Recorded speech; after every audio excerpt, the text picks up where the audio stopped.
ಇನ್ನು ಕಳೆದ ಒಂದು ವಾರದಿಂದಲೂ ಕಾಯ್ತಾ ಇದ್ದಂತ ಕಾಂಗ್ರೆಸ್ ಸರ್ಕಾರ ಇವತ್ತು ಸದನದಲ್ಲಿ ವಿರೋಧದ ನಡುವೆನೂ ರಾಮ್ಜಿ ವಿರುದ್ಧದ ನಿರ್ಣಯವನ್ನ ಮಂಡಿಸಿದೆ. ಇದಕ್ಕೆ ವಿಪಕ್ಷ ಬಿಜೆಪಿ ನಾಯಕರುಗಳು ಬಹಳ ವಿರೋಧವನ್ನ ವ್ಯಕ್ತಪಡಿಸಿದ್ದಾರೆ.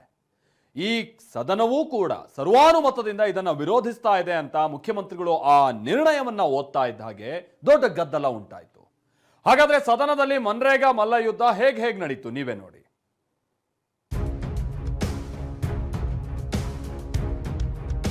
ಕಾಯ್ದೆಯನ್ನು ಕೇಂದ್ರ ಸರ್ಕಾರವು ತಕ್ಷಣವೇ ರದ್ದುಗೊಳಿಸಬೇಕು.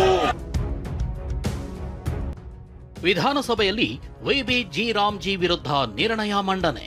ಕಾಯ್ದೆಯನ್ನು ಕೇಂದ್ರ ಸರ್ಕಾರವು ತಕ್ಷಣವೇ ರದ್ದುಗೊಳಿಸಬೇಕು. ಈ ಸದನವು ಕೇಂದ್ರ ಸರ್ಕಾರವನ್ನು ಒತ್ತಾಯಿಸುತ್ತದೆ. ಸದನದಲ್ಲಿ ಗದ್ದಲದ ನಡುವೆ ನಿರ್ಣಯ ಓದಿದ ಸಿಎಂ, ವಿಪಕ್ಷ ಗರಂ. ಕಳ್ಳ ಬಿಲ್ ಮಾಡ್ತಾ ಇದ್ರು, ಕೆಲಸ ಕೊಡಲೇಬೇಕು. ಹಣ ತರ ಯೋಗ್ಯತೆ ಇಲ್ಲ. ಕಾಯ್ದೆಗೆ ಈ ಸದನ ವಿರೋಧಿಸುತ್ತೆ ಎಂದ ಸಿಎಂ, ಸದನವಲ್ಲ ನೀವಷ್ಟೇ ಎಂದ ಬಿಜೆಪಿ. ನೀವು ಕಾಂಗ್ರೆಸ್ ಅವರು ಅಂತ ಹೇಳಿದ್ರೆ ಈ ಸದನ ಅಲ್ಲ, ಈ ಸದನ ಗದ್ದಲ, ಕೋಲಾಹಲ. ರಾಮ್ಜಿ ವಿರುದ್ಧ ನಿರ್ಣಯ, ವಿಪಕ್ಷ ನಾಯಕರು ಕೆಂಡಾಮಂಡಲ. ವಿಧಾನಸಭೆ ಕಲಾಪ ಇವತ್ತು ಅಕ್ಷರಶಃ ರಣಾಂಗಣವಾಗಿತ್ತು. ಮನ್ರೇಗಾ ಪರವಾಗಿ ವಿಬಿ ರಾಮ್ಜಿ ವಿರುದ್ಧವಾಗಿ ಮುಖ್ಯಮಂತ್ರಿ ಸಿದ್ದರಾಮಯ್ಯ ಸದನದಲ್ಲಿ ನಿರ್ಣಯ ಮಂಡಿಸಿದ್ರು. ಈ ವೇಳೆ ಸದನವಲ್ಲ ಸದನ ಅಂತ ದೊಡ್ಡ ಸಂಗ್ರಾಮವೇ ನಡೆದು ಹೋಯಿತು. ಒಂದ್ ಹಂತದಲ್ಲಿ ಸಿಎಂ ಕೂಡ ಎದೇಳ್ರಿ ನಮಗೂ ಗಲಾಟೆ ಮಾಡಕ್ ಬರುತ್ತೆ ಅಂತ ಗುಡುಗಿಬಿಟ್ರು.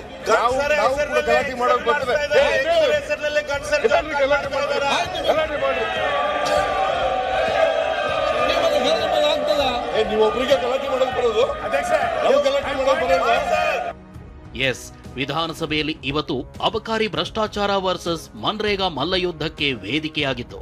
ಬೆಳಗ್ಗೆಯಿಂದಲೇ ಅಬಕಾರಿ ಭ್ರಷ್ಟಾಚಾರದ ಬಗ್ಗೆ ಚರ್ಚೆ ಮಾಡಿದ್ದ ವಿಪಕ್ಷ ಸದಸ್ಯರು ಉತ್ತರಕ್ಕೆ ಪಟ್ಟು ಹಿಡಿದಿದ್ರು. ಆದರೆ ರಾಮ್ಜಿ ವಿರುದ್ಧ ನಿರ್ಣಯ ಮಂಡಿಸಲು ಬಂದಿದ್ದ ಸಿಎಂ ಗರಂ ಆದ್ರು. ಗದ್ದಲದ ಮಧ್ಯೆ ನಿರ್ಣಯ ಮಂಡಿಸ್ತೀನಿ ಅಂತ ನಿರ್ಣಯ ಓದಲಾರಂಭಿಸಿದ್ರು. ಆಗ ಅಬಕಾರಿ ಸಚಿವರ ರಾಜೀನಾಮೆ ಪಡೆದು ನಿರ್ಣಯ ಮಂಡಿಸಿ ಅಂತ ವಿಪಕ್ಷ ಪಟ್ಟು ಹಿಡಿಯಿತು. ಅನುಮತಿ ಮೇಲೆ ಈ ಕೆಳಕಂಡ ನಿರ್ಣಯವನ್ನು ಮಂಡಿಸುತ್ತಿದ್ದೇನೆ.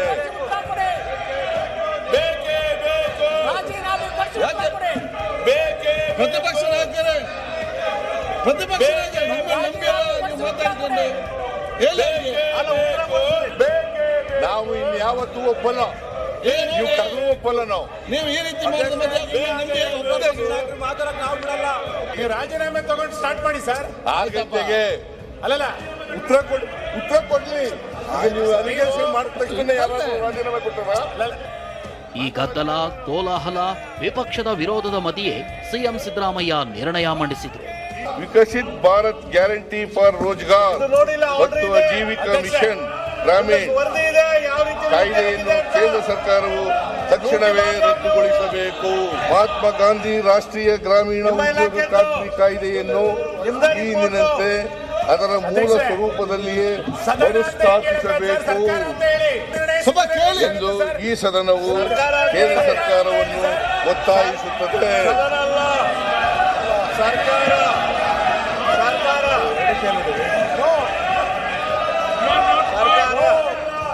ಈ ಸದನವು ಕಾಯ್ದೆ ರದ್ದುಗೊಳಿಸಬೇಕು ಅಂತ ಒತ್ತಾಯಿಸುತ್ತೆ. ಈ ಸದನವು ಕೇಂದ್ರವನ್ನ ಒತ್ತಾಯಿಸುತ್ತೆ.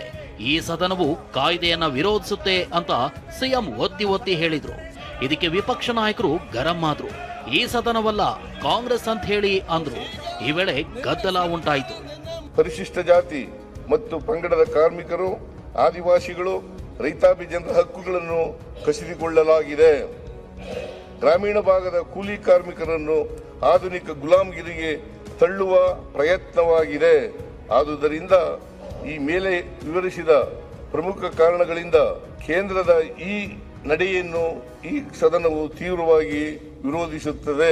ಕರ್ನಾಟಕ ರಾಜ್ಯದ ನಾವಿಲ್ಲ, ಈ ಸದನ ಅಲ್ಲ, ಗ್ರಾಮೀಣ ಅಲ್ಲ, ನೀವು ಕಾಂಗ್ರೆಸ್ ಅವರು ಅಂತ ಹೇಳಿದ್ರೆ ಈ ಸದನ ಅಲ್ಲ, ಈ ಸದನ ಅಲ್ಲ, ಈ ಸದನ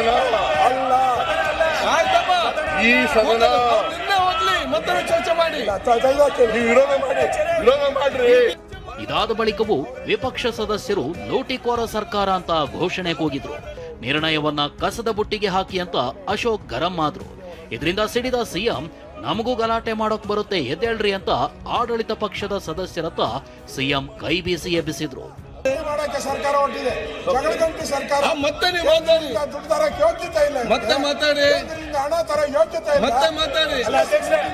ಯೋಗ್ಯತೆ ಈಗ ಇಲ್ಲ. ಮಾನ್ಯ ಅಧ್ಯಕ್ಷರೇ, ಇದ್ರ ಮಿತಿ GST ಈ ಕಾಯ್ದೆ ಇದೆಯಲ್ಲ, ಈ ಕಾಯ್ದೆ ಗ್ರಾಮೀಣ ಪ್ರದೇಶದಲ್ಲಿರ್ತಕ್ಕಂಥ ಮಹಿಳೆಯರಿಗೆ, ದಲಿತರಿಗೆ, ಹಿಂದುಳಿದವರಿಗೆ, ಆದಿವಾಸಿಗಳಿಗೆ, ಸಣ್ಣ ರೈತರಿಗೆ 3 ದಿನ ಕೆಲಸ ನಾವು ಕೂಡ ಗಲಾಟೆ ಮಾಡೋಕೆ ಬರ್ತದೆ. ಗಲಾಟೆ ಮಾಡಿ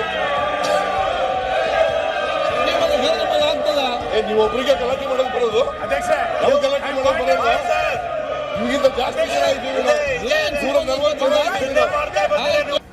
ಗದ್ದಲ ಕೈ ಮೀರಿದಾಗ ಕಲಾಪವನ್ನ ಕೆಲಕಾಲ ಮುಂದೂಡಲಾಯಿತು. ಮತ್ತೆ ಕಲಾಪ ಆರಂಭವಾದಾಗ ಸಿಎಂ ಓದಿದ ನಿರ್ಣಯದಲ್ಲಿ ಸರ್ವಾನುಮತ ಅಂತಿದೆ. ಇದು ಸರಿಯಲ್ಲ ಅಂತ ವಿಪಕ್ಷ ಸದಸ್ಯರು ಆಕ್ಷೇಪಿಸಿದ್ರು. ನಾವು ಹೇಳೋದು ಹಾಗೇನೆ ಅಂತ ಸಿಎಂ ಸಮರ್ಥಿಸಿಕೊಂಡ್ರು. ಯಾರು ಸರ್ವಾನುಮತ ಮಂಡಿಸಿದ್ರೆ ಯಾರು ಮಂಡಿಸಿದ್ದಾರೆ? ನಾವು ಹೇಳೋದಾಗೇನೆ ಸರ್ವಾನುಮತದಿಂದ ನಿರ್ಣಯ ಸದನದಲ್ಲಿ ಮಂಡಿಸಲಾಗಿದೆ ಅನ್ನೋದು ನಾನು ಒಪ್ಕೋತೀನಿ. ಸರ್ವಾನುಮತದಿಂದ ಮಂಡಿಸಲಾಗಿದೆ ಅಂದ್ರೆ ಹೆಂಗೆ? ಇದಾದ ಬಳಿಕ ನಿರ್ಣಯದ ಮೇಲೆ ಚರ್ಚೆ ಆರಂಭವಾಯಿತು. ಸದನವು ಸರ್ವಾನುಮತದಿಂದ ವಿರೋಧಿಸುತ್ತೆ ಅಂತ ಓದಿದ್ದಕ್ಕೆ ವಿಪಕ್ಷ ಸದಸ್ಯರು ಆಕ್ಷೇಪ ಎತ್ತಿದ್ರು. ನಿಯಮಾವಳಿ ಬುಕ್ ಹಿಡಿದು ಚರ್ಚಿಸಿದ್ರು. ಪ್ರತಿಪಕ್ಷ ಸದಸ್ಯರ ಮೇಲೆ ಗರಂ ಆದ ಸಿಎಂ ಹೀಗ್ ಮಾಡಿದ್ರೆ ಇವರನ್ನ ಹೊರಗಡೆ ಹಾಕಬೇಕು ಅಂದ್ರು. ಗದ್ದಲದಿಂದಾಗಿ ಮತ್ತೆ ಕಲಾಪ ಮುಂದೂಡಲಾಯಿತು. ಸ್ಪೀಕರ್ ಕಚೇರಿಯಲ್ಲಿ ಸಂಧಾನ ಸಭೆಯೂ ನಡೆಯಿತು.